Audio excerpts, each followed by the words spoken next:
அனைவருக்கும் வணக்கம். இன்னைக்கு ப்ரீ மார்க்கெட் அனலைஸ்ல எந்த சைடு எப்படின்னா எடுத்துருக்கணும் வாய்ப்புகள் இருக்கு அப்படிங்கிறத பார்க்கலாம். இது முழுக்க முழுக்க மேத்தமெட்டிக்கல் அடிப்படையில் எடுக்கக்கூடியது. ஓகே, நம்மளுடைய கிளாஸ் ஆப்ஷன் கிளாஸ் வருகிற 9ஆம் தேதி துவங்குதுங்க. அதுக்கான டீட்டெயில்ஸ் டாபிக்ஸ் நான் ஆல்ரெடி எனக்கு கேட்டவங்களுக்கு மெசேஜ் பண்ணவங்களுக்கு எல்லாருக்குமே அனுப்பிடுச்சு. விருப்பம் இருக்கிறவங்க ஃபோன் பண்ணி கேட்டு தெரிஞ்சுக்கிட்டு அதுக்கப்புறம் நீங்கள் ஜாயின் பண்ணுவாங்க முடிவு பண்ணிக்கணும். ஓகே,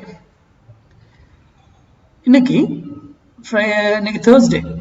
இன்னைக்கு நம்ம ஸ்டூடெண்ட்ஸ் எல்லாம் என்ன பண்ணுவீங்க? 0 to 0 கால் பண்றேன்னு கரெக்டுங்களா? தாராளமா பண்ணலாம். அதுக்கான டைமிங் என்னன்னு சொல்லி கொடுத்துருக்கேன். எந்த டைம்ல எடுக்கணும், அதை எந்த விலையில வாங்கணும், எப்போ வாங்கணும், எங்க வரும் பொழுது வாங்கணும், காலையில கிடைச்சா என்ன பண்ணணும், ஆஃப்டர்நூன்ல கிடைச்சா என்ன பண்ணணும், எல்லாமே அதுல ரூல் இருக்கு. அந்த ரூலை டிக்டோவா ஃபாலோ பண்ணுங்க. ஓகேங்களா? மொத்தமா போயிட்டு 0 to 0 கால் எடுக்கிறேன்ட்டு போய் என்னால சொல்லி கொடுக்குறதோட சரி 0 to 0 நான் என்ட்ரி எடுக்க மாட்டேன். அதே என்னுடைய சேஃப் என்ட்ரியும் 0 to 0 கிடைச்சா கண்டிப்பாக அந்த என்ட்ரி எக்ஸிக்யூட் பண்ணுவேன். ஓகேங்களா? அப்போதான் நம்ம அந்த மாதிரி ட்ரேட் எடுப்பேன். மற்றபடி ஏன்னா நான் டாபிக் கேட்கும்போது கூட நான் அந்த இதில் போட்டிருக்க மாட்டேன் பாருங்க 0 to 0 கால் எடுக்கிறேன் அப்படின்றதெல்லாம். ஆனால் அதை நான் சொல்லி கொடுத்துருவேன். புரிதுங்களா? சரி, ரூலை மஸ்ட் ஃபாலோ பண்ணுங்க. இன்னைக்கு 22,300 கால் 80 ரூபாய்க்கு மேலே இருக்கிற வரைக்கும் நிஃப்டி ஏறுறதுக்கு ட்ரை பண்ணும். அதற்கு கீழே வந்துடுச்சுன்னா நல்லா கவனிங்க.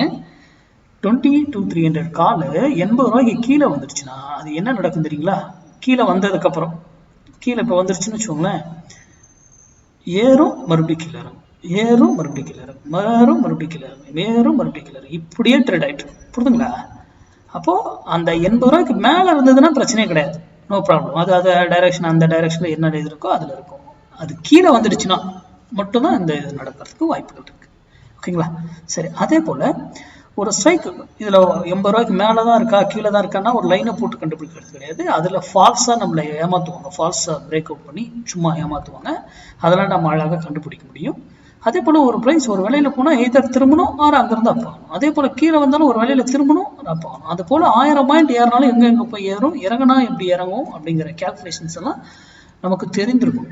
அதனாலதான் நாம ஓப்பன் இன்ட்ரெஸ்ட் பார்க்குறது. ஏன்னா ஓப்பன் இன்ட்ரெஸ்ட்லாம் செகண்டுக்கு மாறக்கூடியது.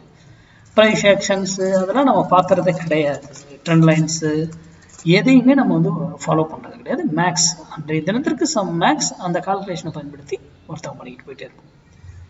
நன்றி, வணக்கம், வாழ்க வளமுடன்.